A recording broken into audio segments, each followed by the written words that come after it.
Brew Inc. is now syndicated on SeriousWriter.com. See them at SeriousWriter.com for resources, articles, videos, topical classes, and now a podcast, the Brew Inc. Podcast, because we're syndicated on SeriousWriter.com.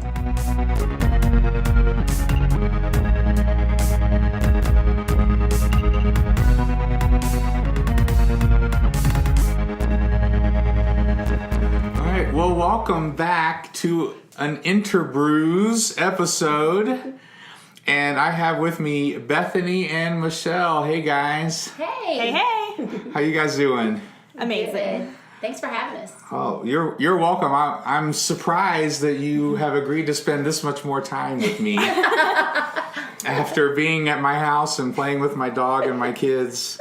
It was so part of the trip. We loved it. Yeah, it was good. It was great. So we just had a great time at a little boot camp of a writing conference here with it was a small group here in Duluth, but it was an amazing time. Mm-hmm. So let's just take a couple of minutes first and introduce you guys to everyone. I'm sure a lot of people on Serious Writer already know who you guys are, but some of our listeners will not know who you are. So, Michelle, why don't you go first? All right. My name is Michelle Medlock Adams, and I am a children's book author as well as an author of nonfiction for women. I began my career as a journalist, writing for the Associated Press, and I was a sports writer, believe it or not. Kind of fell into children's writing, and I have over 90 books now. Love what I do. And then I met Bethany about 5 years ago now, isn't it? At a writers' conference in Florida, the Florida Christian Writers Conference, and it was instant friend love. Mm-hmm. We just clicked, and who knew that several years later, it's been, I guess, 3 years later, we founded and established Platinum Literary Services, platlit.com, and we are loving it. We help other writers achieve their dreams, and we do a lot of ghostwriting for some celebrities and politicians and anybody who needs us. So it's just been a great ride, and I'm honored to be chair queen of Serious Writer. I'm not just the chairman, but the chair queen. I have a tiara to prove it. So. Nice. So what kind of sports did you cover? Just all kinds? Whatever nobody else wanted to cover. I was low man on the totem pole back in the day. So mostly I covered like golf. That was real fun. And actually I did get to cover some IU. We were real close to Indiana University. So my sports editor, Bob Bridge, who I absolutely adore, let me do some IU basketball. But they couldn't let me on the floor too often because I would show emotion. You got to be like completely unbiased. And I'd be like, yeah. I mean, I'm sitting down there and gray in the press panel. That's not really a good thing. So I was a young journalist, quite hungry though. But I did get to interview Bob Knight several times because my dad was friends with him. The legend. He was always kind to me, because I was Walter's daughter for no other reason, just because I was Walter's daughter. So he was always good to me. That's awesome. Yeah, and you said you fell into children's writing. Did that hurt? It did. It did at first, yes. Yeah. I was actually working for a Christian magazine out in Texas, a Worldwide Ministry magazine, and they hired me to write all the feature stories. So that's what I do best. I was telling all these personality profiles and people who were having miracles in their lives and growing closer to God. It was good stuff. Cool. And then the guy that wrote the 2 pages of all the Christian children's stuff got moved to IT. He was also a techie guy, and the editor went down the line of writers like, wait a minute, Michelle, you have kids, right? And I'm like, yes, I have 2 little girls. And he said, great, you can write the kids' pages. And I remember looking at him and saying, just because I've got kids doesn't mean I can write for them. And I was completely appalled that he would ask me. I mean, I was a journalist. I didn't know writing for kids was foreign to me. But I went to a group in Dallas, the Society of Children's Book Writers and Illustrators, scbwi.org is how you find them.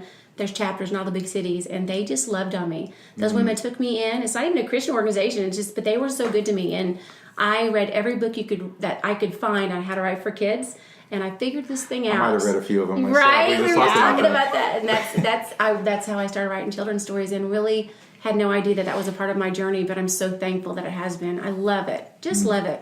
Yeah, so great. So Bethany, tell us a little bit about your story. My name's Bethany Jett, and I don't know, like writing just kind of happened kind of on accident, I guess. Like my mom and my husband have been telling me for a long time to write. So for those of you listening, someone's telling you to do this, you probably should listen. But I was a youth minister's wife and just really searching for purpose. Like I was doing lots of direct sales. Like I was at home with my kids. Like we were talking about that a little bit ago too. And just felt like I was supposed to do something more and I wasn't sure what that was. Then went to a writer's conference, got a scholarship, only reason I went was to honor the scholarship because I was like, why am I going? You know, Which one was it? Do you remember? The Florida Christian Writers Florida? Conference. Yes. The one everyone keeps trying to get me to. Like Eva and all the people in my Word Weavers group, they're like, what do you mean you're We're not going to be go? there. We're going to be there 2019 in God. March. You bet. All right. Okay, so you went to the Florida Writers Conference. I did. And like I said, I put a proposal together in 2 weeks. I printed business cards at home on the printer. Like, you know, I just thought, this is what I got to do. But it was like a Cinderella moment. Like, I went and it was just God saying, this is the purpose that I had for you. So. That's awesome. Well, there's more to it than that. I was about to cry. So I'm like, ah! But I went into the proposal and just had a lot of favor from a lot of the publishers and won Writer of the Year, which was an amazing thing. Like, wow. And then got an agent right after that. The book sold 3 months after the conference. It was just a whirlwind. Like that never happens. That's how you know. Yeah. It was amazing. Right. It was story. crazy. I love that. there are people listening, like Brian Davis, if he's listening, who got rejected 200 times just on paper. Well, the rejections are coming now. Yeah. You get into a long... Well, you know, and really part of my discussion later on with people was... And I said this to my wife, because I was rejected recently. And she goes, what's wrong with you? I said, I've chosen career fields in which I get rejected a lot. And I don't know why I've done this to myself. So anyway, so that is a very rare story. Now, what was the idea? Like, so you had an idea, obviously, like even before you went to the writing conference, you had an idea of like a book you wanted to write. You know, like I kept telling my husband, no, it's the excuses we make, right, when we don't want to do something. Like, you know, I am nobody. Do you know how hard it is to break into this industry? Who's going to listen to me? And I did, you know, here's what it was. We were in youth ministry, and we had, so those in youth ministry is kind of cyclical. Sometimes you have large groups of kids in a certain age group, and we had a large group of high school girls who were about to leave, and we had this big gap, and then we had some middle school kids, you know, coming in. Yeah. And these girls had been with us since, like, the beginning of their 7th grade year, so we've been there for a long time. And I knew that they weren't going to call me at 11 p.m. when they were about to make a bad decision. You know? Probably not. No. And I figured, Yeah, they usually don't call their pastors at that point. So I knew my communication with them was about to get really limited, but I wanted them to still know what I thought about these things. So we had a good relationship. So I thought, okay, I'll just start a blog. So I just started putting the dating stuff on the blog. Well, that's what I crafted into the proposal because I had to go. Yeah. So it was a dating guide that then turned into the Cinderella Rule, which was published. And it's a young woman's guide to happily ever after. And the idea is, you know, God made you for something so big. So if you chase your dreams, God will bring the right guy to you. You don't have to chase him. Mm-hmm. And so it's all about, starts out with confidence. It goes into femininity, you know, because girls struggle with that sometimes. I was such a tomboy. You know, I was like, I'm wearing jeans to prom. I will not wear a dress. You know, You did this? Yes. Yeah. He's saying awesome. that because I'm like super girly now. No, I think that's really important to not define. We have to be careful sometimes not to define masculinity or femininity on just superficial things. Yes. And so I'm totally with you because I'm totally the same way with my kids. I'm like, be whoever you want to be. Like just. And that's what I cover in there. It's just like there's different levels, like, you know, and it's okay. It doesn't, you know.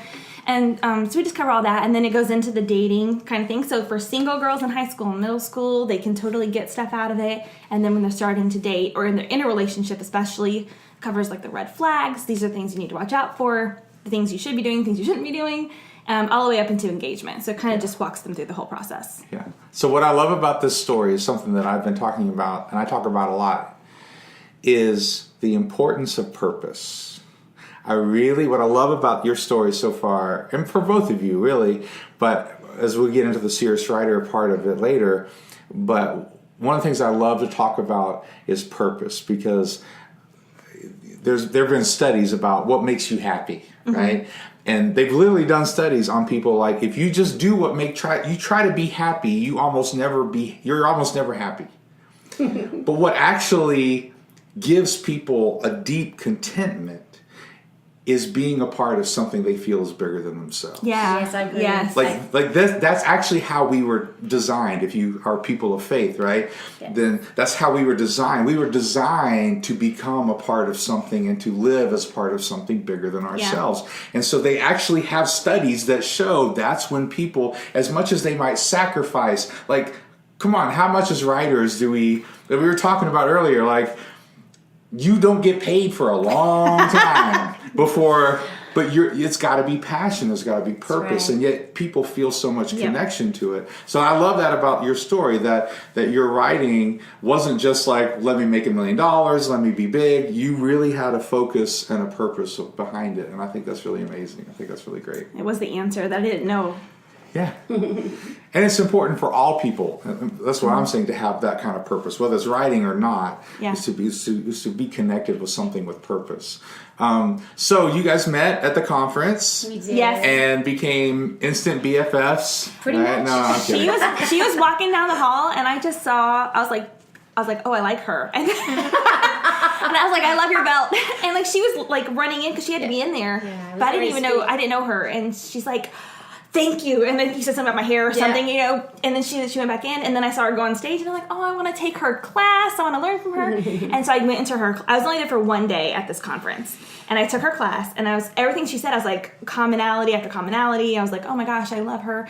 And then just so happened that we were able to talk for like an hour by ourselves, which Michelle that is never happens always at writers' conferences. bombarded with people. Like, people always waiting for her, and yet I had an hour with you, which is crazy. It was amazing. And then that just started the friendship. Like, we just started talking after that. Like, and then the next year we saw each other again, and that was it. It was just, there's this instant like with some people. We just had a lot in common, but more than that, I liked her heart, and we just had this instant bond. It was like we had the same outlook on things. It was like we just wanted to help other people, which is funny because when it came full circle and we were able to do Platt Lit, and then they did Serious Writer, Kyle Young and Bethany, and I got to be the chair queen. The chair queen. The whole premise for both of those businesses is to help other people. It's just like that was already brewing in our hearts, and we just didn't even know it, that God was going to use that commonality to build these amazing things. And so, it was definitely a God-ordaining thing, because I'll be honest, I don't take up with people that quickly. Usually I'm a little bit guarded sometimes, because you have the besties you've had your whole life. I mean, my best friend from kindergarten, Angie being my best friend for my whole life, and like I don't just get close with people that quick. That's why I knew it was God, because it was just like, I love her. So from the very beginning I was like, she's my little sister, because I'm the baby in our family, and I'm the oldest, and so she gets to be my little sister. So it really was kind of like, it's amazing.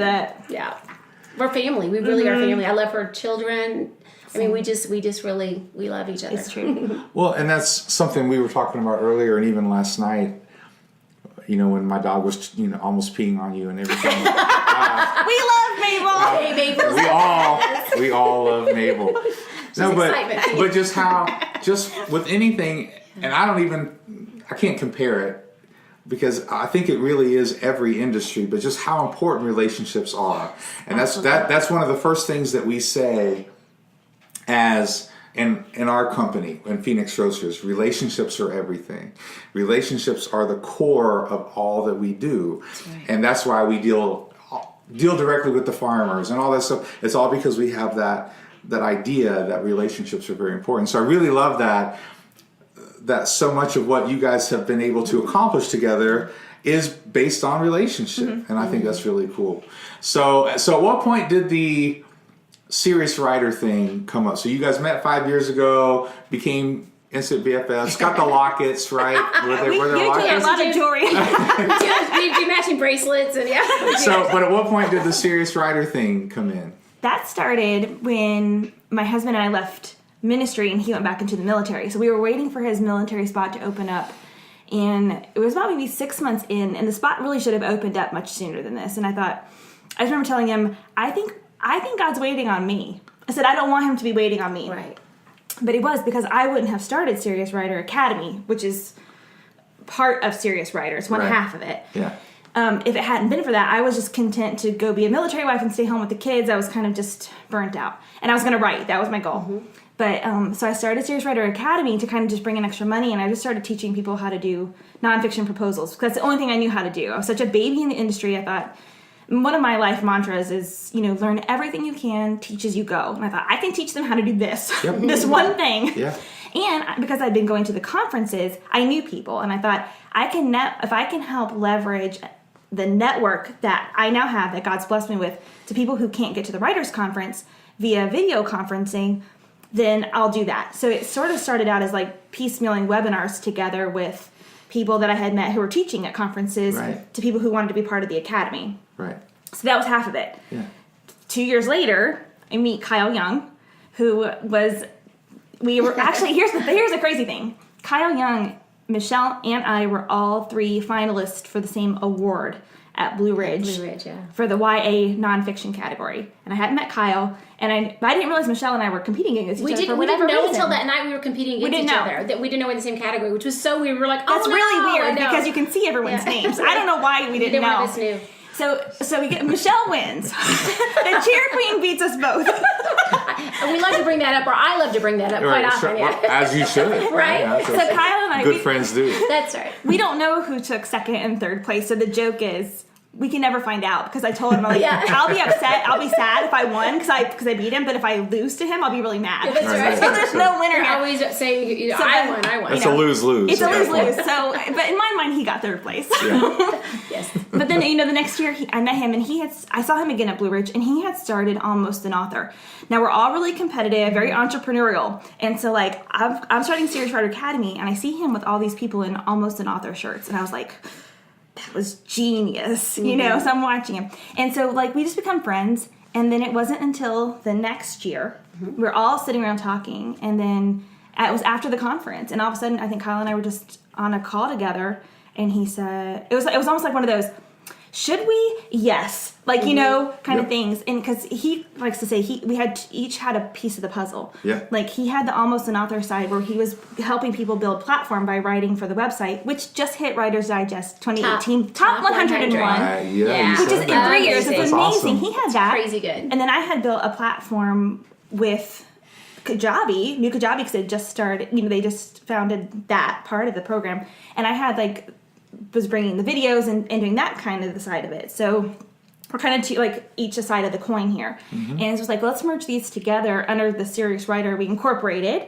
And so that's why the company is Serious Writer, and it's Serious Writer Academy, Almost an Author, and now we do the events side of it as well. And there's actually a lot of sub-companies underneath. In a year and a half, it's grown bigger than we ever could. And we knew, Michelle's always been a part of this, and we were we don't really know how to bring her in a way that honors her the right way.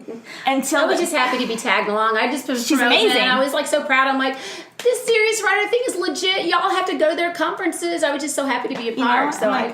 We're learning about the business and stuff. And I think they were really happy that you were a part. That's what I think. Yes. I'm not going to speak for Bethany and Kyle, but the vibe I got in Cincinnati was they were just happy you were there. We are. And I then was privileged. We learned, I was trying to learn about how to make this, do this the right way, and what are we supposed to do. And then it was all of a sudden God just showed me. I saw an article about advisory boards, and I was like, we have to have this. So Kyle and I started talking. We're she That's has the piece. It was the perfect piece. Yeah. And so we approached her about it. We thought she would say yes. We're would you do this with us as the chairman? And she's chair queen, and we're deal. Yeah, chair queen, and I was already crying. But it was funny because we were already at an event in Tampa. I'd already taught at several events. Yeah. And we were at an event in Tampa, and we just finished an event. We were all tired and kind of just, we were relaxed. And the event had gone well, and we had a couple of other people who'd helped host it, and they were praying with us and prayed over us. And someone just prayed and said, praying over you guys. And then she did this 1, 2, 3 thing and pointed to the 3 of us. And just, it was this real bonding thing. And they hadn't even asked me to be the chair queen at that point. And it was after, it was the 2 days perfect later, time. the next night. Yeah. They're we want you to, and I didn't even have to pray about it. I was absolutely. Because the whole time that I observe people before I ever join anything. I want to make sure that they're in it for the right reasons, because I wasn't looking for something else to do. I mean, I've been, I'm pretty busy, so I was I didn't need another responsibility, and I was just wanting. You didn't have a big hole in your schedule. Wasn't just waiting for another opportunity, and so but I've been watching them since they started it. I remember when they actually began it officially, and they said they were going to have this Ohio Christian Writers Conference, and it was July. I'm you're going to have that in November, of this year. I'm thinking, oh, Lord Jesus, do they know what they're doing? I'm praying, like, Lord, don't let them fail. And they sold out. I'm like, okay, there's something up here. I mean, I knew they were both amazing people, but who Was that the one I went to? Yes. Okay. Like, who pulls that off in, like, that many months? Nobody. Like, that was crazy. We had an amazing team, I have to say. It was a really fun. It was a wonderful so glad I conference. went, I yeah. was so happy to have been part of that first one, and I just thought, of course I'm going to say yes. And but I've been watching them and seeing what God was doing with them, and man, and I've continued to watch. It's like I'm so proud to be a part of them, of what they're doing, and seeing how they're changing the industry, and how they're trailblazing new paths for people. And I love their heart. Like, the whole heart behind it is, and there's a whole story to this that they will probably share with you at some point, but it's about being over generous. And it's over generous with our time and with our resources and with our editors' names and with anything that we can do, because somebody was over generous to us, and that's how we got where we are. And so it's a whole different. I teach a lot of secular conferences too, and I enjoy that. But it's, no one will share an editor's name with you. They'd rather, they'd have to kill you. They would, like, you might take work from me. Oh no! Right. And here we're like, yeah. In fact, if you'll use my name, they like me. Let me connect you to an email. Like, nobody does that, but we do that because we're not fighting for work. We're not worried about it because we know God's got enough for all of us. The favor of God is upon this company. He's on everything that y'all are touching. It's just been amazing to watch you guys grow in the Lord and in this business, and to see the many lives that are being touched through this. So why would you say, I'm just so, like, when I say I'm honored, I'm so happy. It's like it makes every day so much more fun, because, like, we get on the phone, I'm like, what are we doing today? Like, you just never know that God has an assignment for Serious Writer that day. I'm like, I'm in. Like, whatever it is, I'm in. And my husband is a part. Like, even Jeff, he's a CPA. Like, he's financial guy. He's a financial guy in this, and he's coming to teach writers how to do their taxes. Like, he sees that this is different, and I love it. Like, when I say I love it, I mean I love it. Well, and just to kind of confirm what you guys are talking about, I've been to some non-Christian writing conferences, and I've talked about this when I talked about Realm Makers, and you guys, and I spoke about this with Kyle as well. There was a difference, and I just want to just confirm with you guys and with everybody listening just how important it is to have that attitude of generosity and giving and adding value, because it's really easy to get caught up in, well, if you get an agent, I won't get one. Yeah. Or if you get a book deal, I won't get one. And sure, there's some scarcity of resources in a certain sense, but at the same time, you can't have that mentality, because you have to treat people with kindness. And that doesn't mean everyone's going to get whatever they want, but that just means you be generous with people and add value to who they are. And that's it. And that helps people remember you fondly and kindly, and you just, and everything, we can all move up together. And I think that's that's a very important concept to really talk about. So I don't know if you guys want to talk about a little bit more, because I really love that. I love that about, and I've told you guys, I love that about Kyle. Yes. We talked about it in his interview, just that he brings people with him. He teaches people, and he brings people with him. And I'm the same way. That's why part of my dream has been realized this year, when I was like, I would really love to do more interviews with people who are professionals, just to add value to what we're doing, not just have it be about me. And it's fun to write stories and people laugh, and that's cool or whatever, but just to add value with some of these interviews. So talk about that, about how important it is to you guys to add value and be generous. Talk a little bit more about that. It's a big deal. Like the verse that says, think of others more highly than yourselves. That's one of my life verses. So, like, our goal, and this is in a good way, but, like, our goal is when people, like, interact with us or have an experience, we want them to go away not just, like, happy, but, like, loving us. Not because of us, but because of what they were able to get from the experience. And so the goal is never just a mediocre thing. It's like, how can we add so much to this where they're like, I'm so glad I did this kind of thing. So we're always trying to figure out, like, ways to give things, or how can we, like you said, network. Like, what are the connections how can I help you? That we can make for you and for each person specifically. So it's really not just about coming and doing an event. It's more about, how can we make this different and special for you specifically. So it feels really individual. Yeah. There's a Jean Weiland who's a part of our family, the Serious Writer family. She's actually got lifetime registrations, I think. She's just amazing. But that's kind of, we laugh. She kind of her quote about being over generous is what is sort of, if there was a founding, I think, overreaching, or what should I say, the canopy over Jewish writer, would be that her quote about being over generous. And it was a situation she was in, and basically, I remember she called me. I was at my sister's when she called me and told me the situation. She wanted some advice from me about what she was going through, and I remember I was fired up. I'm like, well, I'll tell you what I'd say. And I mean, I didn't pray about it, Britt, at all. I'm like, when I'll tell you that, and you want me to call her, I'll call her. That's not right. She's just like, okay, well, I appreciate you love me that much, that you're that fiery about it. And like, really, she was in the right and this person was in the wrong. But in the end, she chose to take the high road and be over generous and not, she didn't have to be right. You know what I mean? Mm-hmm. That's so spiritually mature, but that's Jean. Anybody knows her knows that's her. And it's like, anytime I even start to get fired up about something, I think of Jean. Like, she's kind of set the bar really high, and that's how we're doing the whole company. That's why the over generous thing is not just something that we came up with. Like, we saw it modeled, and that's who we want to be. Like, I want to be Jean when I grow up. So if I want people when they're around me to say, come away from that and be like, I don't even know what she said, but I feel better about things, because that's how we should be. And you don't get that a lot. You don't get that a lot in any industry. And writing is tough. It's like you said, joking early, there's a lot of rejection in writing. That's part of the path is paved with rejection letters. I call them simple no thank yous, but it's the same thing. Yeah. And so if you're having those kinds of days, it's nice to have somebody to say, you can do this, and you know, come here, sit down here, let's just talk about it. Let's just go over your story and see if is there a place where we can send this. Maybe I've got an editor in my Rolodex, taking it way back, you know, in my file that can help you, that kind of thing. And I don't think you get that at a lot of places, but you're going to get that with us. And that's why I like to be around people are just nice. I mean, how often do you get to go and go, man, those people are really nice. Like, every single person you encounter want to help you. Like Vicki. Yes. I mean, Vicki Durstock, who's got this, she's discovered how to grow Instagram from, 370 people to 28,000 in less than a year. Most people would say, that's my secret, I ain't sharing it. She says, in fact, let me teach a 2-hour course so you can learn how to do that too. That's not common. Right. That is uncommon generosity, and that's what we like. Mm-hmm. I think that's, like I said, I just think it's really important, and it goes along with a lot of things I've been studying about marketing. I was always icky about sales, right? And a lot of people are like that way, like, I don't want to, like, salesmen. Yeah. Like I know this might shock you, but I was an idealist, and I still am. But being an idealist, you're like, I don't want to, like, be about the money and the sale and stuff. So, but with Donald Miller and some of this stuff, just realizing, like, if you have something of value, be over generous, because Donald Miller talks about this as well. Just be over generous. You can't be generous enough. Yeah.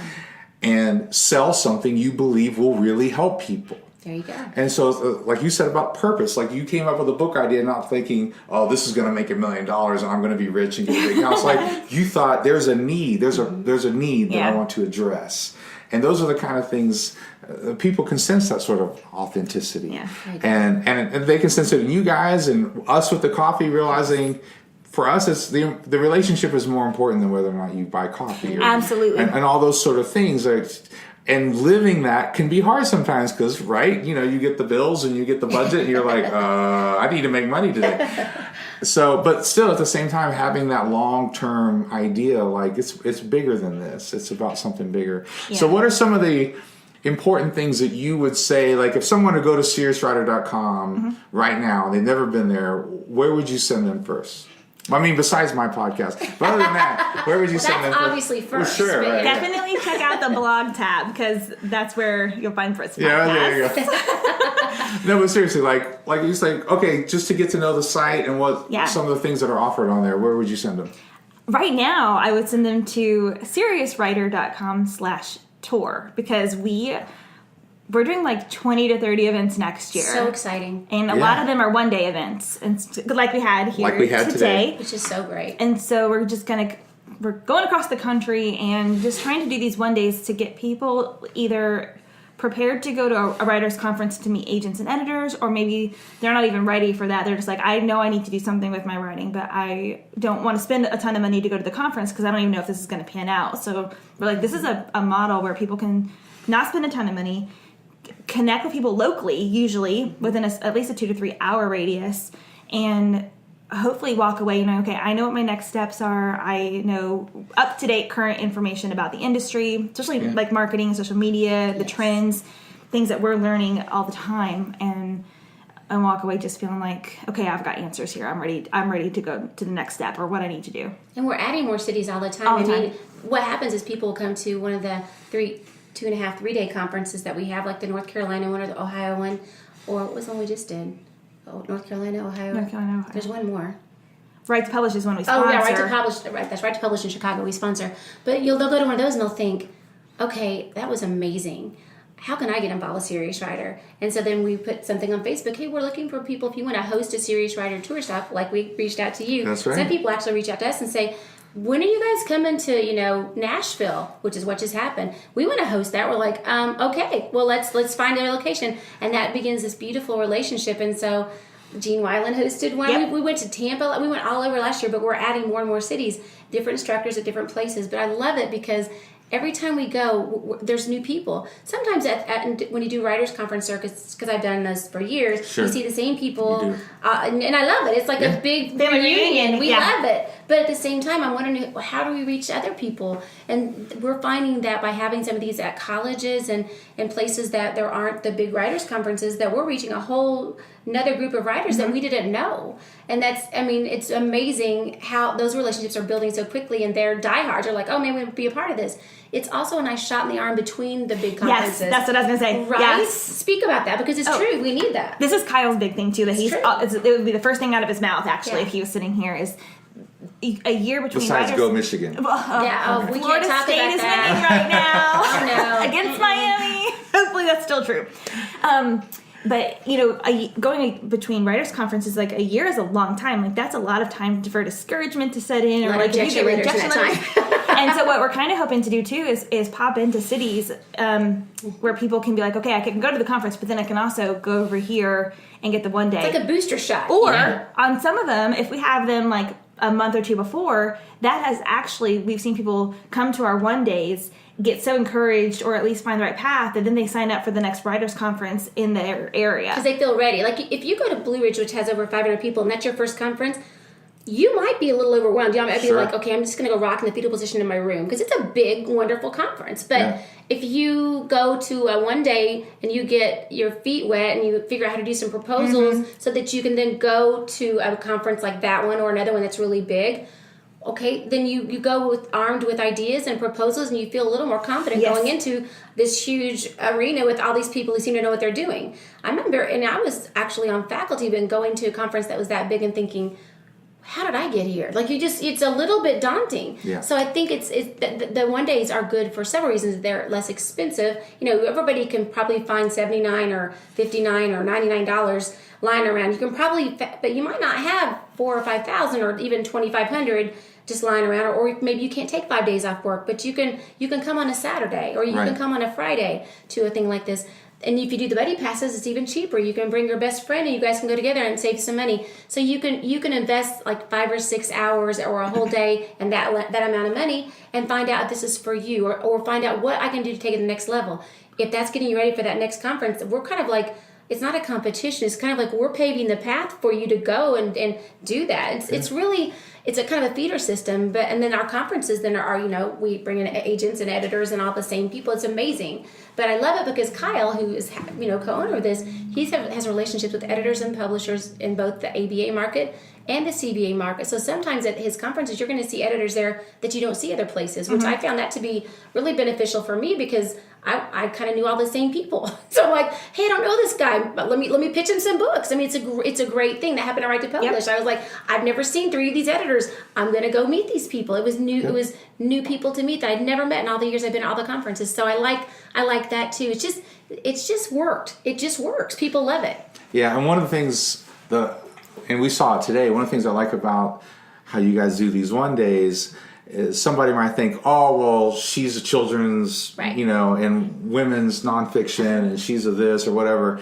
But because Kyle has such a big team around him, and because Serious Writer has such a big team, you guys even though you might not have the direct connections, you guys are connected to a lot of different kinds of agents and editors and publishers, and you know what's going on. So people weren't here, but just even today it was like, oh, I know these publishers are kind of looking for this, and even though I'm not fantasy, this will work for you, and so you guys know some of those people, and so I think it's very beneficial, and I think you're right. Just kind of like, I guess the shot in the arm kind of works, right? Just the in between.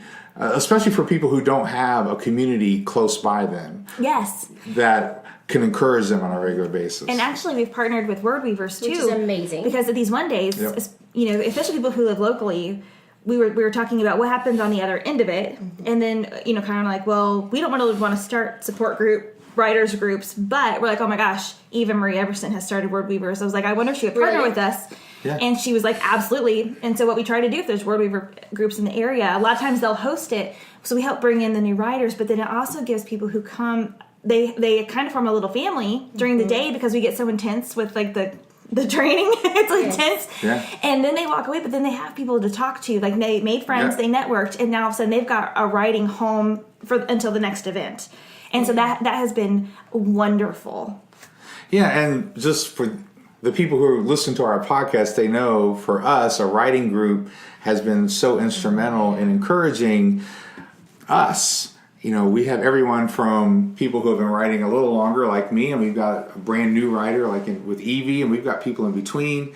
And so it's just great to be able to come together, encourage each other. Yes. And that's what I love about these conferences. It doesn't matter what stage you're at. There's always going to be, there's a clarity of what's the next step. What's the next step? There's always somebody who can reach back and say, hey, I've already gone this route. Let me help you up this way. Or say, roadblock, this is not a good path. I've already failed on this road. Let me show you where to go. It's like that's what I think we need to do more of in every industry. But I love that we're starting to get it right in the writing world, is that those of us who, that's why I always say, I'm like, well, how do you know all this, Michelle? I'm like, because I've made all those mistakes already. so that you don't have to. And so it's like, I love it that those of us who are they call experts, I always laugh when I have an expert badge on, that we can go back and say, well, I'm an expert because I failed all these times and this actually works. Let me teach you what works. I think that's what's working, is that people are finally going, you know what? This is just a wonderful big family. We are doing great work for the kingdom. We've got to raise up these writers because we can't. We can't write everything. We've got to get other people who can fill those voids. And so we're reaching back and helping those who maybe aren't as far along in the path. And then meanwhile, we're getting training from people who are further down the path than we are, so we can share it with those who are back down. That's exactly right. It's right. Teach as you go. Yeah. Yes. It's great. It works out. It's a beautiful relationship. I totally agree. So a little bit more about Serious Writer. I know that there's the blog. I mean, obviously, we're on the blog, but they also have other writing articles, and you've got the YouTube, like you've got the videos with, what is that, the writer's chat, right? Oh my gosh. It's amazing. Okay, so there's lots of things under the Serious Writer umbrella. So on seriouswriter.com blog, we're hosting Genre Chat with Caleb Walton, who is interviewing just industry experts, bestsellers, thought leaders. You are the next guest. I'm so excited. Nice. He's doing a fantastic job, and Sherry Lynn Bisbano had done it before, and she did an amazing job. So you'll find that there. You'll also find the podcast with Britt, which is also fantastic. Where you're going to find writing instruction will be at almostanauthor.com. Okay. We also which you can get from Serious Writer. That was the side that Kyle built, and it's amazing. Like I said, it's hit a couple of awards this year. I write for them, even though I'm already an author. I guess I could be already an author. That's AAA still. Or if you're already an author and almost an author, it's a great place because you can put that in your proposal. Then right. I write for this almost an author. That was one of the top 100 Writers Digest. I've got to change that on my proposal. You do, because I've written for almost an author. I mean, that's a big deal. So I'm very proud to be a part of that. It's a great place to submit. And they do a great job over there. They do amazing. So definitely check that out. They update, I think, every day. Yes, honestly. I get something every day in my email. And then Writers Chat, we partner with them. So we don't own Writers Chat. We partner with Writers Chat, which is myself and my mom, Johnny Alexander, who's a best-selling novelist, Jean Wise, who is nonfiction author. She's amazing. And actually, we have tons of community, really, that come in there. We have guests come in and talk about, what's going on, and it's fantastic. That's every Tuesday at 11 on Zoom. So that is over at Almost an Author hosts the content there. Right, yeah. So we try to have the traffic driving to that one for that. And then we have Serious Writer Academy, which is all the online instruction from us, but not just us. There's a ton of instructors on there, and a lot of people who you're going to find at writers' conferences. So, like, if you can't get to a writers' conference, because sometimes that's reality, and this is a place where we call it conference in your PJs. So you can, at a very affordable price, choose the classes that you want to take that they're actually teaching at these conferences and get updated, and you get to take them at your own pace. Yeah. At your own time. I've taken one. Yeah, Me too. Yay! Yeah, I have to. I know. I just took Crystal Bowman's, yeah. Okay, I'll say Kyle made me take it. Is that okay? No one is surprised. Okay, all right. Yeah, I've had a few nudges too. Hey, you might want to watch Crystal Bowman's. Like, I'm on it. I mean, that's what's great is there's whatever you're writing, whether it's nonfiction children or you're writing fantasy or you're doing more marketing stuff. Yeah, business. We have a lot of business marketing classes. There's so many classes on there from all these experts who know more than all of us. This is great. I mean, I love it. I love it so much. I love to take classes in my jammies where I don't have to do my hair or my makeup. I can have a ponytail on top of my head, no makeup on, eating Fritos, and nobody even knows it. And I'm taking a class. I am learning. I am getting better at my craft. It's great. It's awesome. Well, and it's something that it's a great way to build a community to say, okay, Vicki, you have obviously excelled in this area. Instead of, let's take that over. It's like, let's give you a platform to continue to excel and to give. And that way you really can build a community that way, because no one person, Kyle doesn't feel like he's good at everything, right? He just tries to bring people around him who are experts at things that can help kind of lift everybody up. So So one more thing, we were talking in there, you guys were sharing, and I thought this would be a good thing to, in a vague way at least, share on the podcast. So talk about when you went away on a retreat to write a book, and what was it like? So Bethany and Michelle were telling us this story today because they have started to develop a new kind of part of the conference and a new class based on their experience. You don't have to give all the details because we don't want any spoilers yet. But we were kind of the guinea pigs. So this was kind of a guiney pig conference, by the way. This was awesome in many ways. But in the pig part being me eating like 3 donuts. But I just think that was a great story because you guys had actually sold a book. Yeah. And any writer could have gone, well, I'll just write it and see what happens. But you guys, so talk about that process where you guys got together on Monday and kind of what you went through. So I should probably start because I'm the one that had the breakdown.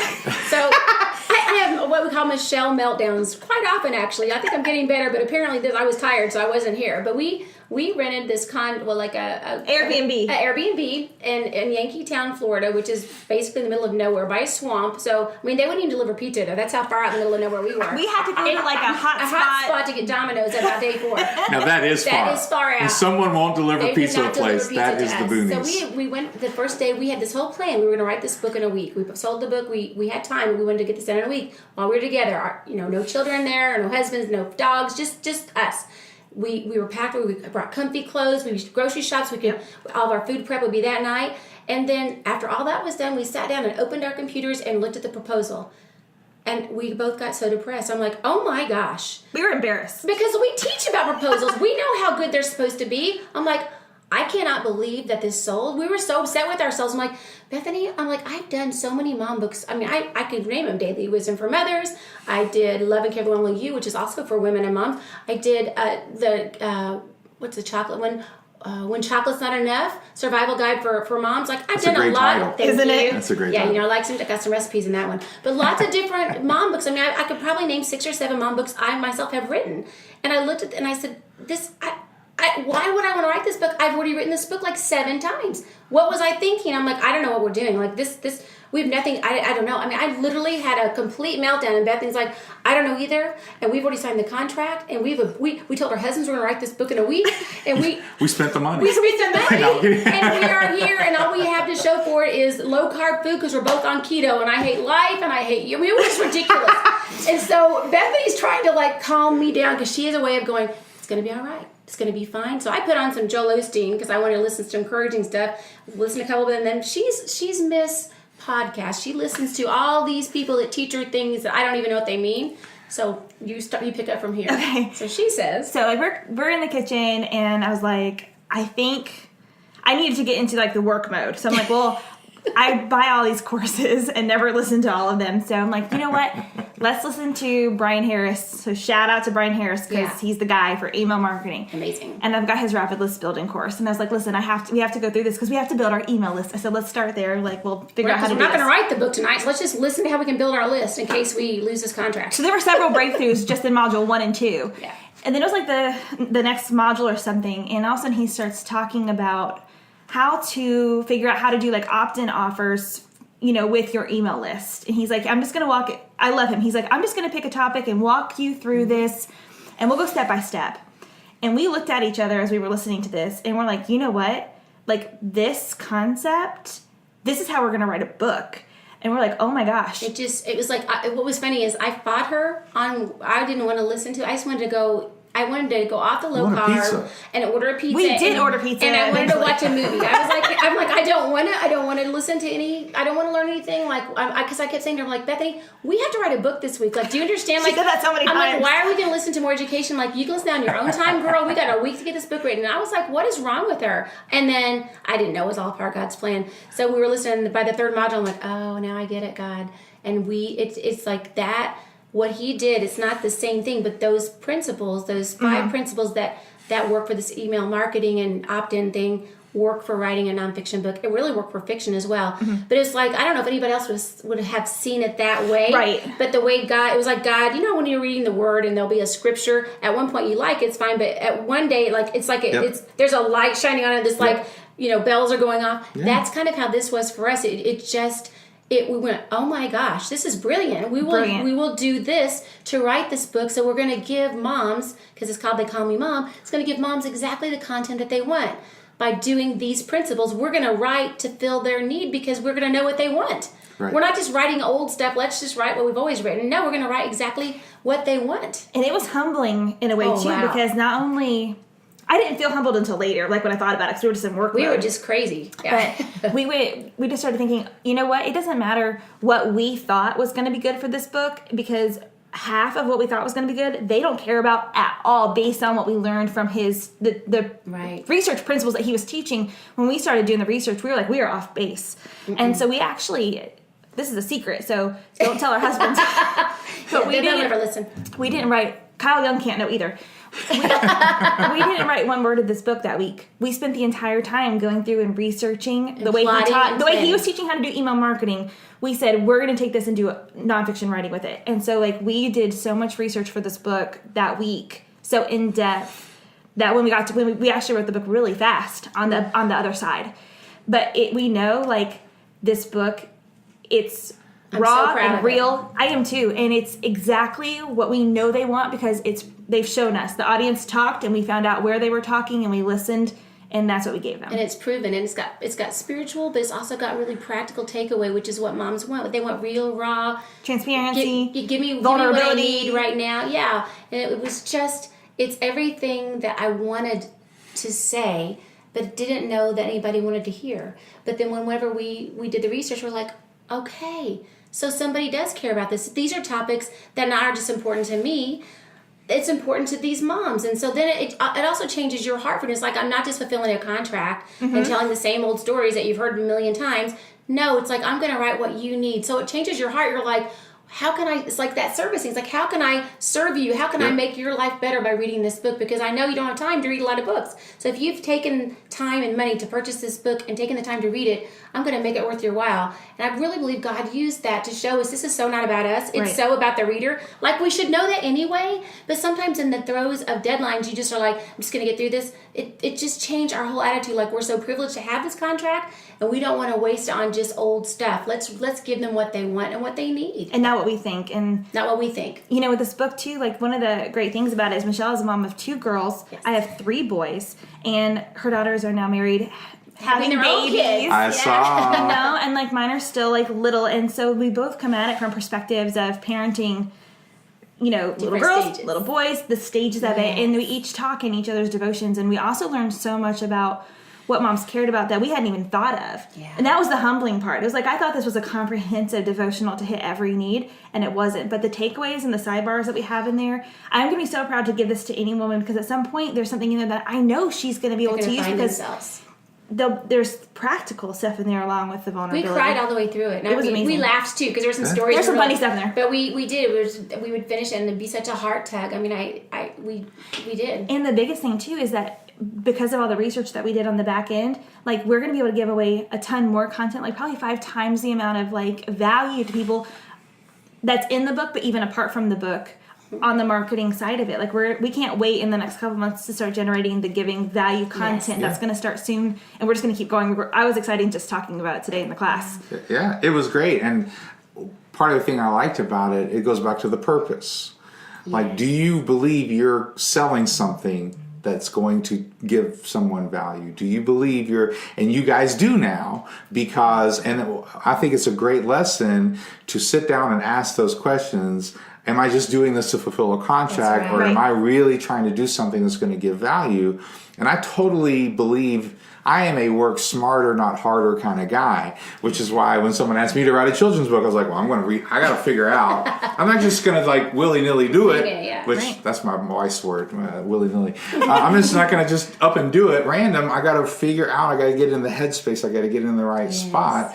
And do that research so that you know how to communicate effectively and how to communicate something that's really going to change someone's, or at least bring value to them, at least bring something that they feel like, you're right, I didn't waste this time. I really want this. And it's also, I agree, it's going to help you guys as you move forward with any book that you write to be able to focus on how can we listen. Yes. How important is listening in communication? Exactly. Right? Let's listen. And then speak to them. I'm actually in marketing, a graduate degree for marketing and public relations. And I was telling Michelle with the last class that I was in, I said, people, writers, I would say, that, they want to write. They don't want to do the marketing side a lot of time. I get it. Yeah. But I was like, in my marketing class, they literally spelled out like the 9 different stages of the marketing plan. And I said every single one of them was focused on the user, not the company that was doing the marketing. Mm-hmm. And yet sometimes we're like, we don't want to do that because it's so me. And I was like, that's not what they're even teaching in my marketing graduate school. They're teaching listening, all those things. Like, there's like 9 of them. Mm-hmm. But I was like, this is amazing. I was like, that's actually true marketing, is what does the other person need, and then how can I fulfill that in a way that they understand? And that's what it was. It was saying, how do we reach them where they are, not trying to make them come to us. That's it. Yeah. We're giving them, not like, we want you to like our stories and just, we're going to just tell because we want to share this. It's about, what can we share with you that's really going to help you? Mm-hmm. What can we give you that's going to make your day better and make it easier, or not, or maybe you won't make the mistakes I made if you follow this, or just to give something practical that they're going to go, I never would have thought of that. It's like when I'm on the airplane, I'm traveling, because I travel a lot with Serious Writer and with my, speaking and writing, and I usually get like those Women First magazines, and there's all these clever, they'll have like 100 ways to use baking soda. What? I mean, I'm like, I never would have guessed I could clean my mirror with baking soda. I'm like so excited about that. I'm like, you dog ear and everything. Sometimes really practical things, it may be a small thing, but it can make my life so much better. There's some of that in there too. It's not just all the spiritual, which is super, super important, but there'll be a spin-off sidebar. You're like, I never knew that. That's going to cut 5 hours out of my day. Yep. Stuff like that we went, no way that's in the book, because we knew it helped us. Yeah. So I can never go back to writing a book the other way again. Like, I know. It's ruined me, because I'm now like, okay, now it's not just fulfilling a contract. It's like, Lord, what do they need, and help me to find it so I can say it in the way they can receive it. And every proposal, like we have concept ideas that we've had publishers ask for, and yet like when we go back to write the proposals, we're going to start with this process, because we started it in the middle after we had the proposal already done and contract on it. I'm telling you what, like I'm excited to try this out before the proposal, because we're going to be able to document every single place and prove why this is the chapter that has to be in there. Not the chapter you think it is, but this is the chapter that has to be, because this is what they Based want. On this research. And this is how we know. It's because it's in this, because now we know where to look and, there's analytics to back it up. Exactly. I mean, so the books are going to be so relevant and timeless at the same time. Yes. We're very excited. So we're teaching it. I love it, and I love talking to people who are excited about what they do. Yes. That's always a fun part of these interviews. So we're getting kind of close to the end, so let's wrap up. So first of all, let's give some information about where people can find you. So I know Michelle Medlock Adams on Facebook. That's right. And Instagram. I just followed you on Instagram, and my what looks like a fake account hopefully will not look like that soon. Hopefully I'll learn how to do better. And I'm Indiana Writer Girl. IN Writer Girl on Instagram, Twitter, and Pinterest. okay. And you have a website? MichelleMedlockAdams.com. Nice. Yes. So you probably find all the books and all There's a whole links shopping to page. all that You stuff. got it. Yes. Yeah. And Bethany? My website is BethanyJett.com. Jett, 2 T's. Yeah. In Jet. And then I was not clever enough to get my same username on all of my social media platforms. I'm so jealous. I love it that you can just put in Writer Girl on everything. But yeah, you can find me on social media like at Bethany Jett. Pinterest, it's the Bethany Jett, which is terrible, but I had to do something. Yeah. And Bet Jet on Twitter. Yeah. Well, that's awesome. And on your website, it's got your books and stuff. Oh yeah, like how to contact and everything, and Yeah. really social media. I mean, I love it. Yeah. We're on LinkedIn. We love LinkedIn. Oh yeah, we love LinkedIn. You can find us on there. Under Platinum Literary Services, Yep. you can find us on our and website, platlit.com. Platlit.com. Okay. What's the website for that again? Platlit.com. PLATLIT.com. Stands for Platinum Literary Services. Platinum Literary Services. Yeah. So, guys, this was so great. It was great. So fun. I mean, you guys don't know this. Well, now you will because I'll tell you. But they're going to go and leave. But we'll see each other again because this was great. And I just so appreciate you guys coming and bringing value and just having that mentality. I think it's needed in the world. I think if more people went to every relationship that they had, every communication that they had, and they thought, how can I bring value? John Maxwell talks about it. You know, just that idea of how can you want to be a good leader? Figure out how you can bring value to people. Because so oftentimes we think, oh, they're not respecting me, or that it's all about me. And so, just thank you guys for being great models of that, and just being so cool and being real. And I have just really appreciated this time and just the podcast. I think a lot of people are going to get a lot out of it. So I appreciate it. This has been amazing. I can't tell you how honored actually we are to be here. I mean, you just. The more I hang out with you and your family, I'm like, oh my gosh, I love the Moody's.